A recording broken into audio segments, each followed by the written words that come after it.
개혁신당 대표 권한대행을 맡고 있는 천하람 의원과 함께합니다. 의원님 안녕하세요. 네, 개혁신당 천하람입니다. 자, 의원님 저 본격적인 이야기 하기 전에 주말에 산불 피해 현장 다녀오셨다면서요? 네, 저희 개혁신당의 이준석 대통령 후보랑 같이 이제 저희가 영덕 지역에 가서 산불 현장 보고 왔는데요.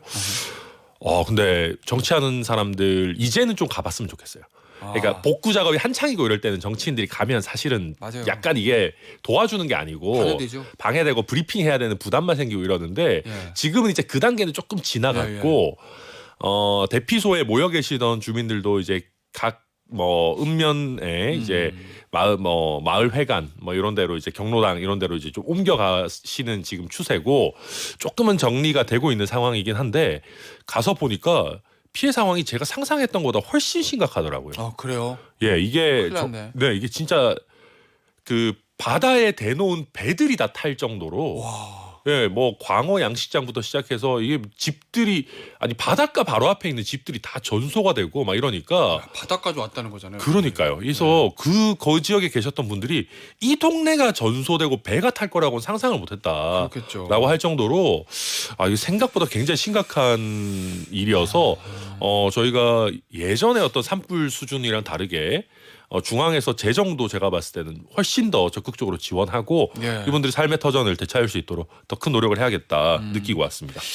알겠습니다. 이거 어쨌든 피해 복구가 좀 빨리 돼야 될 텐데요. 네. 자, 윤석열 전 대통령이 됐죠 이제는. 이번 8대0 파면 결정 의미 어떻게 받아들이세요?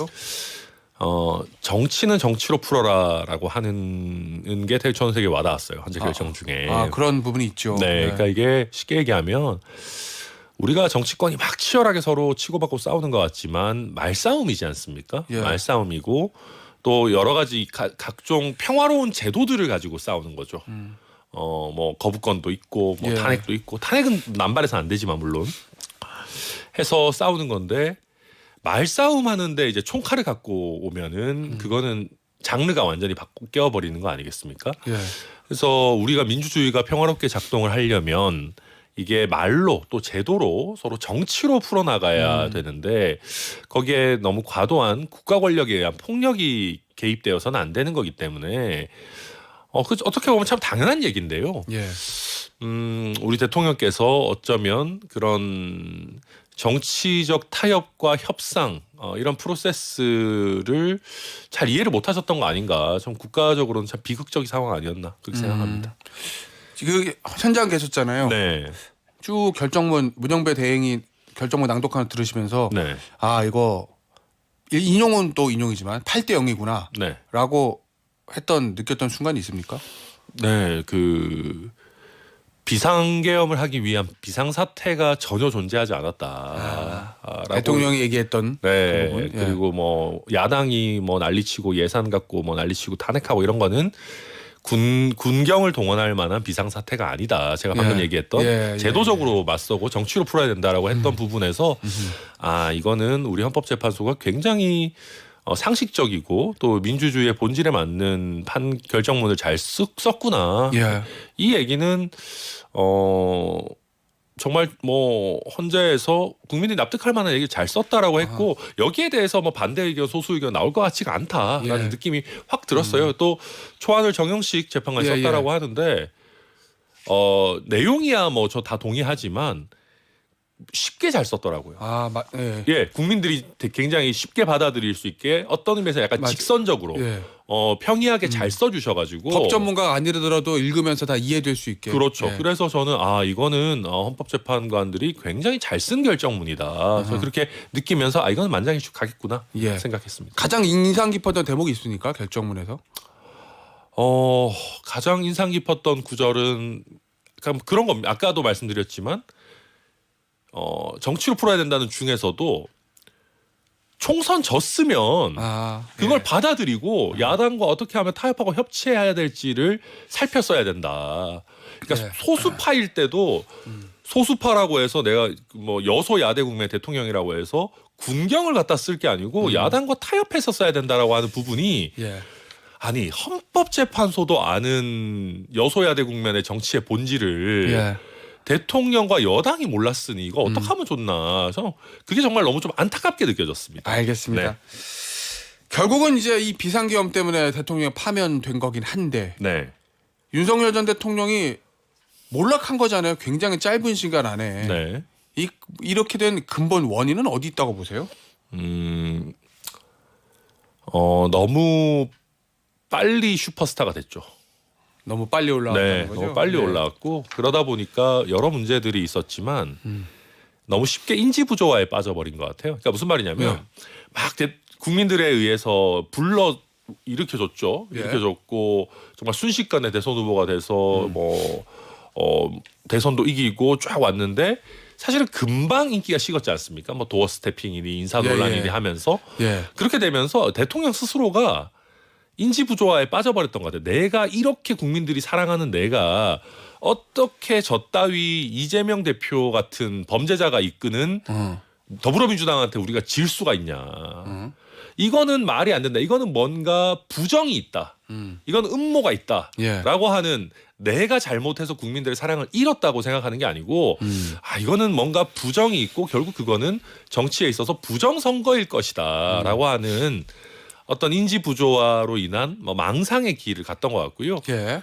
또 정치를 그래도 오래 하신 분이면 옆에서 정말 충심을 가지고 있는 참모들이 대통령님 이러면 안 된다. 우리 정치를 잘해서 국민의 사랑을 받을 생각을 해야지. 이거 부정선거로 가면 안 된다라고 얘기를 할 사람이 있어야 되는데 예. 그게 없었죠. 충성스러운 검찰 후배들이 있었을지는 몰라도 예. 정치권에서 서로 신뢰를 갖고 같이 합을 맞춰본 사람들이 없었잖아요. 아하. 그러다 보니까 한 번 대통령이 잘못된 길로 가다 보니까 이게 뭐 거의 뭐 무슨 정말 이 낭떠러지로 향하는 특급 열차처럼 돼버렸던 거 아닌가 생각합니다. 의원님. 네. 어쨌든 죄송합니다. 윤석열 전 대통령이 슈퍼스타일 때 네. 앞서 표현에 따르면 예. 그때 국민의힘에 계셨잖아요. 그렇죠. 지금 당 개혁신당 대통령 후보인 이준석 의원도 그렇고 천하람 의원도 그렇고 어쨌든 윤석열 대통령을 만드는데 많은 역할을 했던 사람들이거든요. 네, 윤석열 대통령 그렇게 생각 안 하시겠죠. 뭐 자기를 망치려고 했다, 선거를 떨어뜨리려고 했다라고 생각하시겠지만, 예. 그러니까 그런 게 되게 아쉬운 겁니다. 그러니까 이게 조금 정치를 서로 알고 뭐 또 그렇게 약간 열려 계신 분이라면, 예. 솔직히 뭐 저나 이준석 후보나 약간 정말 좀 뾰족하게 얘기하는 부분들이 있죠. 예, 예. 듣기 싫은 부분들이 있을 거라고 생각을 합니다. 근데 예. 그런 뾰족한 부분을 빼더라도 이게 내용적인 면에서 아하. 나와 다른 생각을 하고 다른 관점을 가지고 있다라고 하면은 그걸 조금 포용하고 좀 들으시려고 했다면은 예. 지금과는 좀 다른 결과가 나왔을 텐데 뭐 국가적으로는 굉장히 안타까운 일이라고 생각합니다. 네. 알겠습니다. 자, 윤석열 전 대통령의 저 메시지를 좀 보죠. 어제 이제 국민변호인단 지지층이잖아요. 네. 여기를 향해 메시지를 냈는데 끝까지 여러분과 함께하겠습니다. 이런 얘기를 했거든요. 네. 이거 어떤 의미라고 보십니까? 그냥 진짜 지지층 격려하는 의례적인 말이에요. 아니면은 뭔가 좀 정치적 함의가 담겨 있는 걸까요? 저는 의례적인 말이었으면 좋겠는데요. 예. 지금 타이밍에 이런 메시지 내놓는 거는 다른 해석을 불러일으킬 수밖에 없습니다. 어떤 해석이요? 정치하겠구나. 네. 쉽게 얘기하면 당장 큰 정치적 이벤트가 뭐겠습니까? 대선이고 그 중에서도 우선적으로는 국민의힘 당내 경선이 있겠죠. 예. 그러면 이것을 그냥 큰 틀의 국민에 대한 메시지도 아니고 지지층에 대한 메시지를 낸다는 거는 지지층을 안고 가겠다는 거예요. 지지층을 흩어버리지 않고 내가 이 정치적 에너지를 갈무리하겠다라는 건데 예. 이 정치적 에너지 갈무리해서 어디다 쓰겠습니까? 대통령 직접 출마는 불가능하니까 예. 결국은 대선 경선에서 국민의힘 후보를 밀어줘서 본인이 원하는 후보가 당선되면 뭐 사면이 됐든 상황이 됐든 뭔가 본인의 정치적 영향력을 계속해서 유지하려고 하는 시도 아닌가 예. 그렇게 해석될 수밖에 없죠. 본인이 권영세 비대위원장하고 네. 권성동 원내대표 두 사람이랑 만났을 때는 당이 꼭 조기 대선에 이겼으면 좋겠다. 네. 그건 뭐 그런 얘기 정도야. 저는 뭐 할수 그것도 있는데. 뭐 썩 좋은 건 아니라고 생각하지만 예. 자, 그런데 그러면은 본인이 개입해서 네. 본인이 원하는 후보를 만들어내면 그 후보를 가지고 대선을 이길 수 있다고 생각한다고 보세요? 대통령이? 저는 그런 생각은 있는지 잘 모르겠고요. 예.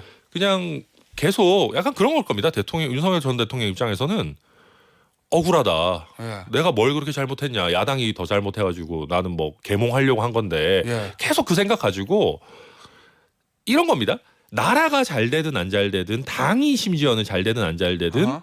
내 정치적 영향력을 유지하겠다라고 하는 극도의 이기주의라고 저는 생각을 하거든요.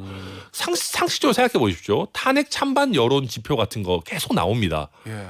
당연히 찬성 의견이 더 많아요. 아니 예. 무슨 국회에 군대를 보냈는데 이걸 어떻게 찬성합니까? 그러면 본인이 빠져 있는 게 본인이 그렇게 싫어하는 더불어민주당을 꺾는데 도움이 된다라는 거는 이성적으로 알아야 됩니다. 예. 근데 지금 그런 게 중요한 게 아니고 이성적 판단이 중요한 게 아니고 내가 내 명예 회복을 해야 돼라고 하는 감성적인 굉장히 이기주의적인 생각을 하면서 당을 오히려 수렁에 빠뜨리고 있는 거 아닌가 국민의힘을. 예. 뭐 저는 그렇게 보여집니다. 그러면은 말은 대선 승가해야 된다고 얘기하지만 대선 지더라도 내 명예 회복을 해야 된다. 저는 그게 더 크다고 생각합니다. 대선 주자 또는 다음 당권을 잡는 사람이 내 뜻을 받들어주는 사람이 하는 게 맞다. 그렇죠. 네. 본다는 말씀이신 네. 거죠? 아니 그러면 이게 연결되는지 모르겠는데 나경원 의원 불렀다면서요? 네. 구치소로도 한번 저 나경원 의원 불렀다고 보도가 돼 있었고 네. 이번에도 관저에 다녀왔는데 예. 여기서 의회 권력에 더해 대통령까지 민주당에 내주면 안 된다. 뭐 이런 말을 했다고 하던데 네. 나경원 의원을 관저로 초대한 거 이건 어떤 의미가 있다고 보세요? 앞서 얘기했던 내 뜻을 이어받을 사람이 나경원 의원이다. 뭐 이렇게 본다는 걸까요? 대선에서 자기 뜻을 이어받을 사람을 나경원 의원이라고 생각한다면은 그건 굉장히 좀 특이한 일인데 그래요? 네. 좀 특이한 선택이라고 저는 생각을 하는데 어쨌든 나경원 전 의원님의 나경원 의원의 마음을 뜨겁게 하기에는 또 충분한 불쏘시개일 수도 있겠다. 또 대선 경선에 나가는 하나의 계기는 될 수 있겠다 생각하고 저는 현실적으로 본다면 대권보다는 나경원 의원한테는 당권을 맡긴다라고 보는 게 조금 더 합리적인 해석이라고 저는 생각을 하는데 뭐 두 분의 대화를 제가 다 들은 거는 아니고요. 다만 한 가지 더 얘기하자면 좀 우스운 얘기인데 의회 권력에 더해 대통령까지 민주당에 내줘서는 안 된다. 저도 충분히 이런 말에 공감하는데요. 왜 조기에 대통령까지 민주당에 내주는 결과를 누가 만들었습니까? 윤석열 전 대통령 본인이 만든 거 아니에요. 그리고 충분히 시간을 줬다면은 이재명 대표의 사법 리스크가 충분히 현실화될 수 있었다고 저는 생각하는데 본인이 대권을 지금 위태롭게 해놓고 이게 무슨 적반하장도 아니고 뭐 이런 얘기 하시는지 좀 이해하기가 어렵습니다. 알겠습니다. 네. 조기 대선 얘기 해볼게요. 개혁신당 후보 선출 일찌감치 했고 잘 되고 있습니까? 왜냐? 제가 이 질문을 왜 드리냐면 이준석 의원에 대한 지지세가 예전만큼 지금 수치상으로는 나오는 것 같지가 않아서 제가 그래서 드리는 질문입니다. 잘 되고 있습니까?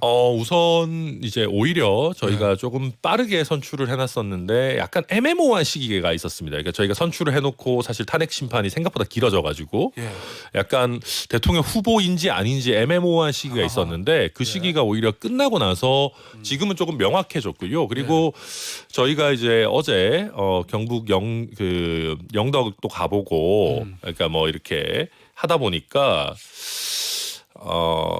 탄핵이 되고 나서 확실히 국민들의 반응이 좀 많이 달라지신 것 같습니다. 탄핵이 되기 전까지는 대선이라는 게 약간 추상적 가능성이었는데 이제 대선을 치러야 되는 상황이 되고 또 이재명 대표의 당선 가능성이 어쨌든 굉장히 높게 나오다 보니까 지금 여러 다른 선택지 중에 이재명 대표를 과연 잡을 수 있는 만한 사람이 있을까? 그거에 대해서 다들 갸우뚱갸우뚱 하시다가 이준석 후보에 대해서는 그래도 이준석이라고 하면은 이재명 대표랑 한번 겨뤄볼 만하지 않냐. 뭐 조금 과하게 저는 지금 단계에서는 저희가 이건 약간 자의식 과잉이라고 생각하지만 이재명 대표를 잡을 수 있는 거의 마지막 희망이 이준석 후보 아닌가라는 생각들을 조금씩 가지시는 것 같고 실제로 경북에 갔을 때 저희도 약간 걱정을 했거든요. 너무 윤석열 전 대통령이 좀 모질게 한 것 아니냐 이런 얘기들 하실까 봐 걱정을 했는데 오히려 굉장히 기대를 많이 가지고 있고 이왕 이렇게 된 거 윤석열, 이재명 둘 다 퇴진시키고 세대교체 바람을 좀 일으켜봐라. 젊은 사람들이 열심히 잘해봐라라고 하시는 얘기들을 많이 해주셔가지고 이게 막상 탄핵이 되고 나니까 조금 넥스트 스텝 미래를 좀 생각하시는 거 아닌가. 그렇다면은 저희도 좀 활약할 수 있는 공간이 열리겠구나. 굉장히 희망적으로 좀 다녀왔습니다. 의원님 예를 들어서 국민의힘 후보로서 이준석 또는 국민의힘 개혁신당 보수연합으로 후보로서 단일후보로서 이준석 또 아니고 3자 대결에서 이준석 후보가 개혁신당이라는 작은 당의 당세를 업고 네. 이재명 대표를 꺾는 게 현실적으로 가능하다고 보세요? 저는 한국 정치는 다이나믹하기 때문에 예. 가능하다라고 생각합니다. 이게 왜냐하면 예. 저희가 뭐 자꾸 동탄 선거 얘기를 하지 않더라도 예. 그러니까 일단은 이준석 후보의 정치적 존재감이나 어떤 지지세가 좀 커져야 예. 일단 첫 번째 단계로 이재명 후보가 과반 저지선을 넘어서는 거를 일단 막아낼 수가 있습니다. 그렇게 해놓고 예. 사실은 누가 그러면 더 이제 의미 있는 후보냐. 저희가 지난 동탄 선거에도 막판에 보면 마지막에 이준석 후보의 당선 가능성이 일정 부분 확인되니까 표가 확 쏠리거든요. 아 마지막에. 예, 저희가 그런 정도 수준까지 일단 올라갈 수 있다라고 한다면은 저는 한국 정치는 예. 아무도 모른다. 그리고 이준석 후보 같은 경우에는 선거 전에 또 능하고 예. 예전에 이제 뭐 지방선거나 이런 거 할 때 보면 선거 전에서 이재명 대표를 굉장히 곤혹스럽게 했던 예. 이재명 대표와 어떤 그 지휘부로서 붙었을 때 예. 승리를 경험해 본 바가 있기 때문에 저는 예. 이재명 대표를 누구보다 잘 요리할 수 있는 후보가 아닌가 저희 그렇게 기대하고 있습니다. 알겠습니다. 네. 오늘 인터뷰는요 여기서 마무리하도록 하겠습니다. 지금까지 개혁신당 천하람 당대표 권한대행이었습니다. 의원님 감사합니다. 감사합니다.